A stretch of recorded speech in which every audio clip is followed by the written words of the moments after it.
has written some very famous books, including Matilda, BFG, Charlie and the Chocolate Factory.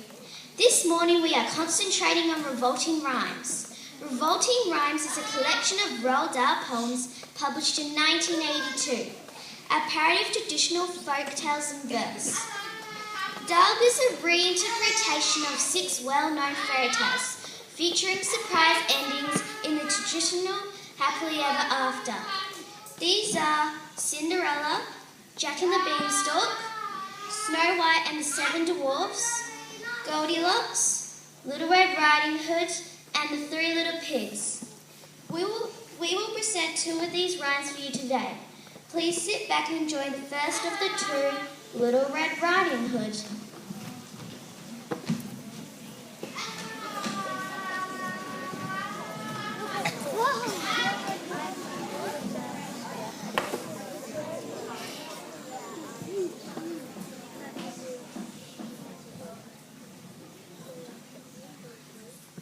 Red Riding Hood by Roald Dahl.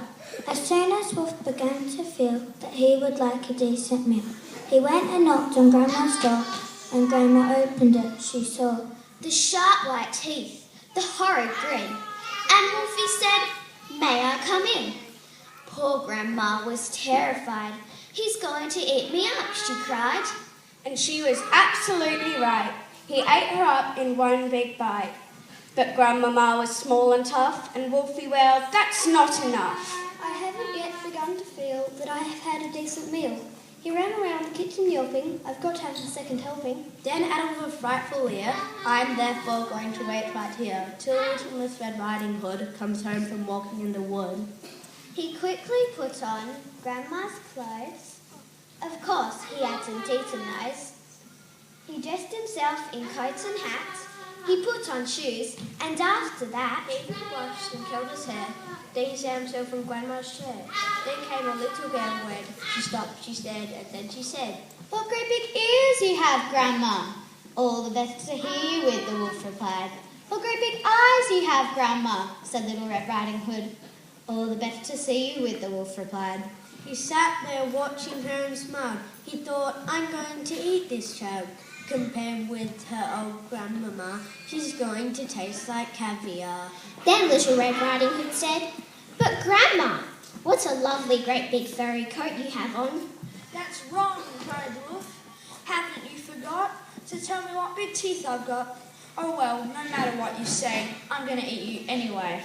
The small girl smiles. She whips a pistol from her pocket. She aims at the creature's head, and bang, bang, bang, she shoots him dead. A few weeks later, in the wood, I came across Miss Riding Hood. But what a change, no cloak of red, no silly hood upon her head. She said, "Hello, and do please note my lovely furry wolfskin coat."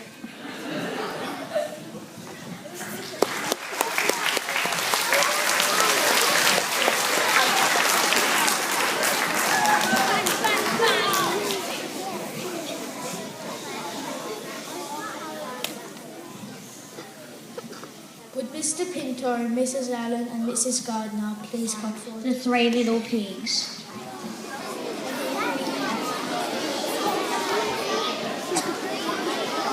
And then I'll do the third one. If there's one. I'll do the finale.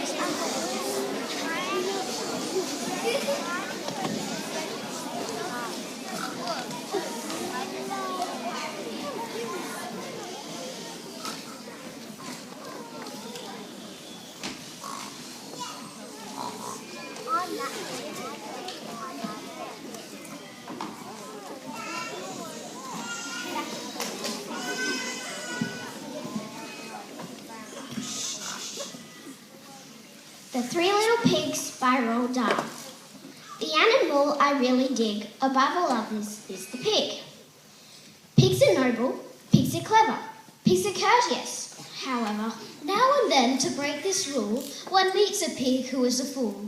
What, for example, would you say is strolling through the woods one day? Right there in front of you, you saw a pig who built his house of straw. The wolf who saw it licked his lips and said that pig has had his chips. Little pig, let me come in. No, where the hairs on my chinny chin chin. Then I'll huff and puff and blow your house in. The little pig began to pray, but Wolfie blew his house away. He shouted, bacon, pork and ham, oh what a lucky wolf I am. And though he ate the pig quite fast, he carefully kept the tail till last. Wolf wandered on a trifle further. Surprise, surprise, for soon he noted another little house for pig, and this one had been built of twigs. Little pig, let me come in. No, no, by the heads of many chin. Then I'll huff and I'll puff and I'll blow your house in. The wolf said, okay, here we go. He then began to blow and blow. The little pig began to squeal. He cried, oh wolf, you had one meal. Why can't we talk and make a deal? The wolf replied, not on your Nelly, and soon the pig was in his belly. Two juicy little pigs, Wolf cried, but still I'm not quite satisfied. I know how full my tummy's bulging, but oh how I adore indulging. So creeping quietly as a mouse, the wolf approached another house, a house which also had inside a little piggy trying to hide. You'll not get me, the piggy cried. I'll blow you down, the wolf replied.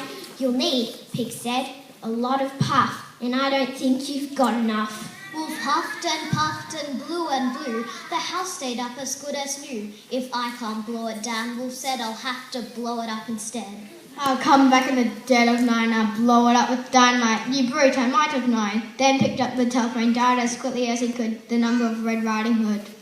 Hello, she said. Who's speaking? Who? Oh, hello, Piggy. How do you do? Pig cried. I need your help, Miss Hood. Oh, help me, please. Do you think you could? I'll try, of course, Miss Hood replied. What's on your mind? A wolf, Pig cried. I know you dealt with wolves before, and now I've got one at my door. My darling pig, she said, my sweet, that's something really up my street. I just begun to wash my hair, but when it's dry, I'll be right there. A short while later, through the wood came striding brave Miss Riding Hood. The wolf stood there, his eyes ablaze and yellowish like mayonnaise. His teeth were sharp, his gums were raw, and spit was dripping from his jaw. Once more she draws the pistol from her pocket. Once more she hits the vital spot and kills him with one single shot. Pig peeping through the window stood and yelled, well done, Miss Riding Hood. Ah, Piglet, you must never trust young ladies from the upper crust. Now Miss Riding Hood, one notes, not only has 2 wolfskin coats, but when she goes from place to place, she has a pigskin travelling case.